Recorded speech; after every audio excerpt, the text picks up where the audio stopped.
Peace of Jesus Christ Ministries. Divine Peace Time. தெய்வீக சமாதான நேரம். ஆண்டவராய் இயேசு கிறிஸ்துவின் இனிய நாமத்திலே இந்த நிகழ்ச்சியின் மூலமாய் உங்களை சந்திப்பதை குறித்து நான் மகிழ்ச்சி அடைகிறேன். கர்த்தர் நல்லவர், அவரை துதியுங்கள், அவருடைய கிருபை என்றும் உள்ளது. இந்த நிகழ்ச்சியை பார்த்து கொண்டு உங்களுக்காக உங்களுடைய காரியங்களுக்காக நான் ஜெபிக்க விரும்புகிறேன். அதற்கு முன்பதாக வேதத்திலே ஒரு சில வார்த்தைகளை நாம் தியானித்து விட்டு நான் ஜெபிக்க விரும்புகிறேன். அப்போஸ்தலர் 10:38 ஆண்டுடைய வார்த்தை சொல்லுகிறது, இயேசு கிறிஸ்து இந்த உலகத்திலே வாழ்ந்த பொழுது நன்மை செய்கிறவராயும் பிசாசின் வல்லமையில் அகப்பட்ட யாவரையும் குணமாக்குகிறவராயும் அவர் சுற்றித் திரிந்தார். இயேசு இந்த உலகத்தில் தேவாதி தேவனுடைய குமாரனாக அவர் வந்தார். வானம் பூமி சூரியன் சந்திரன் மனுஷர்கள் எல்லாவற்றையும் தேவன் படைத்து அவர் மனிதனுக்காக எல்லாவற்றையும் உருவாக்கி ஆண்டுகொள்ளுன்னு சொல்லி ஆதாமுக்கு அதிகாரம் கொடுத்தார். பிசாசு அதை அவன் எடுத்துக்கொண்டான். இந்த உலகத்தில் பிசாசுன்னு ஒருவன் இருக்கிறான். எப்படி ஆண்டவர் இருக்கிறார், பிசாசு இருக்கிறான்.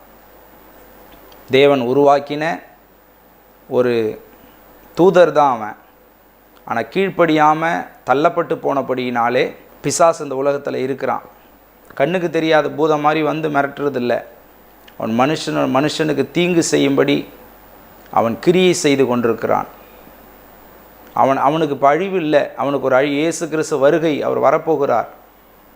2000 வருஷத்துக்கு முன்பாக வந்த தேவன் திரும்ப அவர் வரப்போகிறார். கடைசி காலம்னு சொல்லி அநேகர் அதை உணர்ந்து வசனத்தின் வாயிலாய் அதை உணர்கிறார்கள். இயேசு திரும்ப வரப்போகிறார். இயேசு வருகைக்கு பிறகு தான் பிசாசுக்கு அழிவு உண்டு. இப்போ பிசாசுக்கு அழிவு இல்லை. யோவான் 10 எழுதப்பட்டிருக்கிறது. 10 திருடன் திருடவும் கொல்லவும் அழிக்கவும் வருகிறான் என்று வேறொன்றுக்கும் அவன் வரமாட்டான்.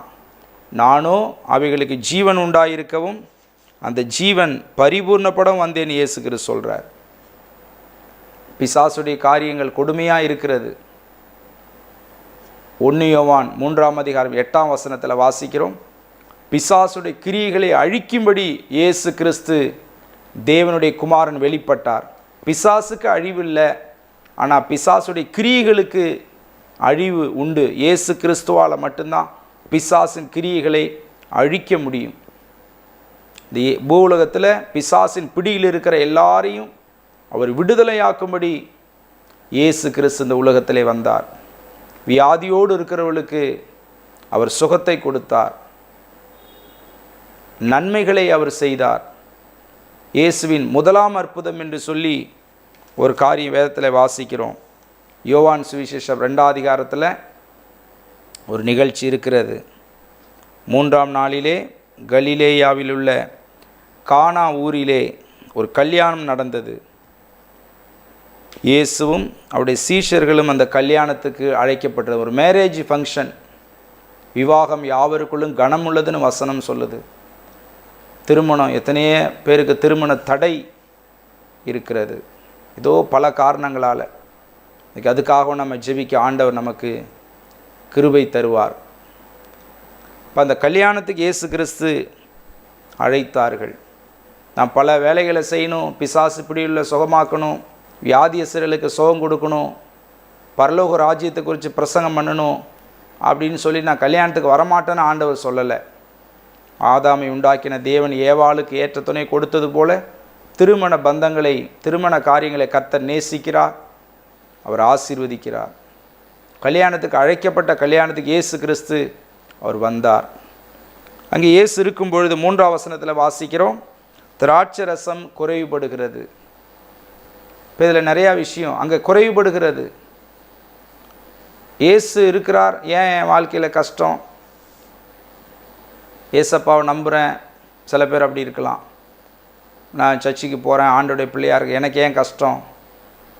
இல்லை, இயேசுவே இருந்தால் கூட குறைவு வரும். எதுக்குன்னா அதை நிறைவாய் மாற்றும்படி, தேவனுடைய மகிமையை விளங்க பண்ணும்படி. சும்மா நாங்கள் ஏதோ வாய்க்கு வந்ததை பேசலை, எங்கள் வாழ்க்கையில் நடந்த நிகழ்ச்சிகளை வைத்து தான் நாங்கள் சொல்கிறோம். குறைவை நிறைவாக்குகிற தேவன், துக்கங்களை சந்தோஷமாய் மாற பண்ணுகிற தேவன் இயேசு கிறிஸ்து. புலம்பலை ஆனந்த களிப்பாக மாற பண்ணுகிறவர், இருளை வெளிச்சமாக மாற பண்ணுகிறவர், கசந்த வாழ்க்கையை இனிமையாக மாற பண்ணுகிறவர். என்னுடைய வாழ்க்கையில் கூட 20 ஆண்டுகளுக்கு முன்பதாக திருமண திசையெல்லாம் கடன் பிரச்சனை, கசப்பு, ரொம்ப பண கஷ்டம் 2001ஆம் வருஷங்களில். அதை நினச்சி பார்க்கும் பொழுது இப்போ நான் கர்த்தருக்கு நன்றி செலுத்துகிறேன்.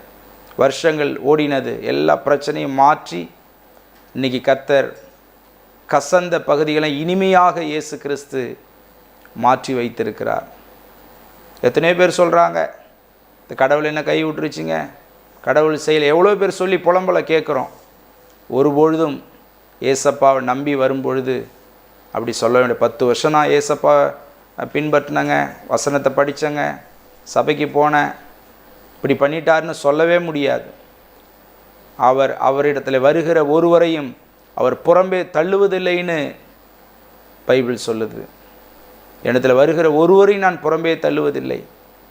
அன்போடு வருத்தப்பட்டு பாரம் சுமக்கிறவர்களே எல்லாரும் என்கிட்ட வாங்க, நான் இளைப்பாறுதலை தருவேன், உங்களுக்கு அமைதியை தருவேன், உலகம் கொடுக்கிற பிரகாரமல்ல, என்னுடைய சமாதானத்தை கொடுப்பேன், சந்தோஷத்தை கொடுப்பேன்னு சொல்லி தான் இயேசு கிறிஸ்து வாக்கு பண்ணியிருக்கிறார். இயேசு இருந்த அந்த கல்யாணத்தில் திராட்சரசம் குறைவுபடுகிறது. இயேசு இருந்தாலும் குறைவு வந்துருச்சு. சரி, உடனே அவங்க பல முயற்சிகளை எடுத்திருக்கலாம், எடுக்காமல் இருக்கலாம், அது நமக்கு தெரியல. ஆனால் இயேசுவிடம் அதை தெரிவிக்கிறார்கள். ஏதாவது ஒன்று இயேசு பண்ணுவார்னு சொல்லி அவங்க விசுவாசிக்கிறார்கள். குறைவை நிறைவாக்குகிற வல்லமை இயேசு கிறிஸ்துவுக்கு உண்டு, ஏசப்பாவுக்கு உண்டுன்னு சொல்லி அந்த குடும்பத்தினர் விசுவாசித்தார்கள். கரெக்டாக டைமை ரொம்ப வேஸ்ட் பண்ணியிருக்க மாட்டாங்கன்னு சொல்லி நான் நினைக்கிறேன். உடனே தெரிவிக்கிறார்கள். உடனே ஏசப்பா, அதெல்லாம் நான் ஒன்றும் செய்ய முடியாது, ரசம் குறைஞ்சா என்ன, இருக்கிறத வச்சு அட்ஜஸ்ட் பண்ணிங்க, தண்ணி ஊற்றி கொடுங்க, எல்லாம் அனுப்பி விட்ருங்கன்னு சொன்னாரா? உடனே அதை ரெஸ்பான்ஸ் எடுத்துக்கிட்டார். அதுதான் நல்ல தேவன். நம்முடைய தேவன் நல்ல தேவன். சில பேர் ஆண்டவரை கஷ்டம் பாடுகள் வரும்பொழுது ஆண்டவரை தப்பு தப்பாக சொல்லுவாங்க. நான் ஆண்டவரை ஏற்றுக்கொண்டு 20 ஆண்டுகள் 25 ஆண்டுகள் ஆகுது, ஏற்றுக்கொண்டு ஆண்டுடைய பிள்ளையாய் ஊழியக்காரனாக இருக்கிறபடியினாலே எந்த கஷ்டம் வரும்பொழுதும் ஆண்டவரை நான் தூஷிச்சதும் இல்லை, துக்கமாக, அதாவது அவரை முறுமுறுத்து நான் பேசுனது கிடையாது, துக்கப்பட்டு பேசுனது கிடையாது. சரி, கர்த்தர் செய்கிறாருன்னா நம்ம நல்லதுக்கு தான் செய்வார், ஏதோ ஒரு நோக்கம் இருக்கும், அவருக்கு எல்லாம் தெரியும், ஏற்ற வேளையில் அவர் நமக்கு நன்மை செய்வார்ன்ற அந்த விசுவாசத்தோடு தான் நான் இருப்பேன். நீங்கள் கூட அப்படி இருக்கணும்னு சொல்லி ஆண்டவருடைய வார்த்தை நமக்கு சொல்லுகிறது. உடனே ஆண்டவர் என்ன சொன்னார்? அதை பொறுப்பெடுத்து கொண்டார்.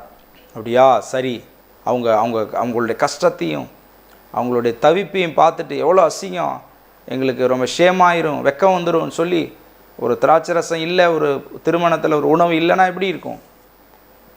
பொறுப்பெடுத்து கொண்டார். பொறுப்பெடுத்து உடனே ஜாடிகளிலே தண்ணீர் நிரப்புங்கன்னு சொன்னார். இந்த 6 ஜாடியிலையும் தண்ணீர் நிரப்பினார்கள். அந்த இடத்துல எனக்கு என்ன ஒரு வெளிப்பாடு வருதுன்னா, ஜாடி இல்லைங்க சார், தண்ணீர் பம்பில் வரல, இப்படிலாம் சொல்ல. உடனே ஜாடி தயாராக ரெடி பண்ணாங்க, தண்ணீரை ஊற்றுனாங்க, அதை உடனே அதை முண்டு கொடுங்க அப்படின்னாரு. அப்பயும் யாரும் எதிர்கேள்வி கேட்கல, உடனே கீழ்ப்படிந்தார்கள், சொன்ன வார்த்தைக்கு கீழ்ப்படிந்தார்கள். அந்த தண்ணீர் திராட்சரசமாய் மாறினது. ஹல்லேலூயா, தேவாதி தேவனுக்கு மகிமை உண்டாவதாக. முதல்ல சாப்பிட்ட, அதாவது குடித்த ரசத்தை விட இது இனிமையாக இருந்ததுன்னு சொல்லி அந்த பகுதியில் வாசிக்கிறோம். இவ்விதமாக இயேசு கிறிஸ்து இந்த முதலாம் அற்புதத்தை செய்து அவருடைய மகிமையை வெளிப்படுத்தினார். அவருடைய சீஷர்கள் அவரிடத்தில் விசுவாசம் வைத்தார்கள். கர்த்தர் நல்லவர் என்பதை ருசித்து பாருங்கள், சங்கீதம் 34 வாசிக்கிறோம். சின்ன சின்ன காரியங்களில் தேவன் நல்லது செய்வான்னு விசுவாசிங்க. ஒரு சின்ன சின்ன காரியம், ஆண்டவரை அறியாத எத்தனையோ பேர் வந்து எங்களுக்கு ஜெபம் பண்ணுங்க, இந்த காரியத்துக்காக நீங்கள் பண்ணுங்கன்னு சொல்லும் பொழுது அவங்களுக்கு ஜெபிக்கிறோம். பரவாயில்லைங்க, கர்த்தர் இப்போ நல்லது செஞ்சுருக்காருன்றாங்க. ஆனால் முழுசாக ஆண்டவருக்குள்ளே அவங்க இருதயத்தை ஒப்பு கொடுக்கல. முழுசாக ஆண்டவர் இயேசு கிறிஸ்துவ அவங்க ஏற்றுக்கொண்டு அவருக்கு பிள்ளையாக அவங்க மாறலை. யோவான் 1:12 எழுதியிருக்கு, அவருடைய நாமத்தின் மேல் விசுவாசம் உள்ளவர்களாய் அவரை ஏற்றுக்கொண்டவர்கள் எத்தனை பேர்களோ அத்தனை பேர்களும் பிள்ளைகளாகும்படி அவர்களுக்கு அதிகாரம் கொடுத்தார். இயேசுவை நம்ம ஏற்றுக்கொண்டு சில பேர் ஏசப்பட்ட ஜெபிப்பாங்க, அவரை ஒரு ஆண்டவர்னு நம்புவாங்க, மதிப்பாங்க. ஆனால் இயேசுவை உள்ளத்துக்குள்ளே ஏற்றுக்கொள்ள மாட்டாங்க. அதில் அவங்களுக்கு ஏதோ ஒரு தடை அது வசனம் இருக்குது. ஐயோ ஏசப்பாட்ட போனால் நம்ம அப்படி பண்ண முடியாது, இப்படி பண்ண முடியாது, நிறையா ரூல்ஸ் போடுவாங்க, இப்படி இந்த பாவ வாழ்க்கையில் இருக்க முடியாது. சில பேர் பார்த்தா, ஃபாதர் எப்படி இருக்கீங்க, பாஸ்டர் எப்படி இருக்கீங்க, பிரதர் எப்படி இருக்கீங்க, எங்களுக்காக ஜெபம் பண்ணுங்கம்மானா அவங்க ஆண்டவருக்குள்ளே வரமாட்டாங்க.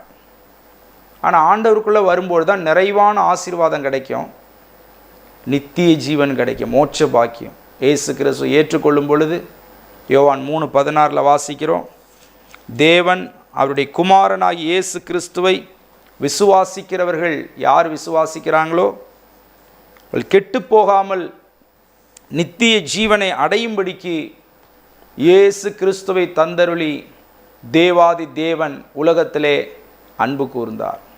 இயேசு கிறிஸ்து தேவனுடைய குமாரன்.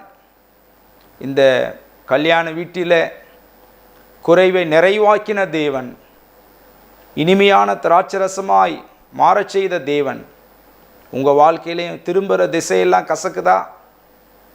கடந்த வாரத்தில் ஒருத்தர் பேசும்போது ஒருத்தவங்க ஆண்டவர் அறியாத சொல்கிறாங்க, எங்கள் அப்பா வீட்லேயும் நான் கஷ்டப்பட்டேன், கல்யாணம் பண்ணியும் கஷ்டப்பட்டேன், 50 வருஷம் ஆயிடுச்சு, 20 வயசு வரைக்கும் கஷ்டப்பட்டேன், கல்யாணம் பண்ணி 30 வருஷம் கஷ்டப்படுறேன், 50 வருஷமாக கஷ்டப்படுறேன், இந்த கடவுள் நல்ல காலம் என்னை காட்ட மாட்டுறாரு.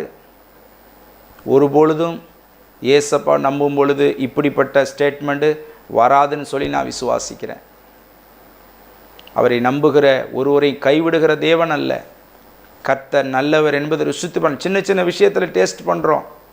முழுவதுமாய் நம்முடைய இருதயத்தை ஏசப்பாவுக்கு ஒப்பு கொடுத்து, இயேசுவே எனக்குள்ளே வாருங்க ஆண்டவரே, நான் ஏற்றுக்கொள்ளுகிறேன், நம்முடைய கிருபைகளை தாரும், இப்படி பிள்ளையாக என்னை மாற்றும்னு சொல்லும் பொழுது பக்கத்தில் அறிவுள்ள திருச்சபைகளுக்கு நம்ம செல்லணும்.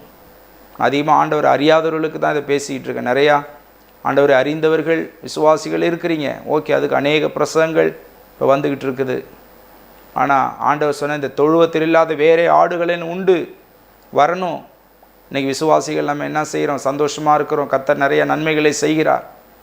ஒரு பிரச்சனைனா உரிமையோடு அப்பான்னு சொல்லி உபவாசம் போட்டு ஜெபிக்கிறோம், அழுது ஜெபிக்கிறோம், உரிமையோடு ஆண்டவரை கூப்பிடுறோம், கர்த்தர் அற்புதங்களை செய்கிறார். ஒரு சில காரியங்கள் அநேக காரியங்கள் நமக்கு நடக்கிறது, எல்லாம் நடக்குதுன்னு நான் சொல்ல மாட்டேன், படிப்படியாக நடக்கும். ஆனால் ஆண்டவர் அறியாதவங்க பார்த்தீங்கன்னா பாவத்திலும் சாபத்திலும் வியாதியிலும் கஷ்டத்திலும் வாழ்ந்து கொண்டிருக்கிறார்கள். ஹாஸ்பிட்டலில் போய் பாருங்கள், எவ்வளோ வியாதியஸ்தர்கள், விதவிதமான வியாதியஸ்தர்கள்.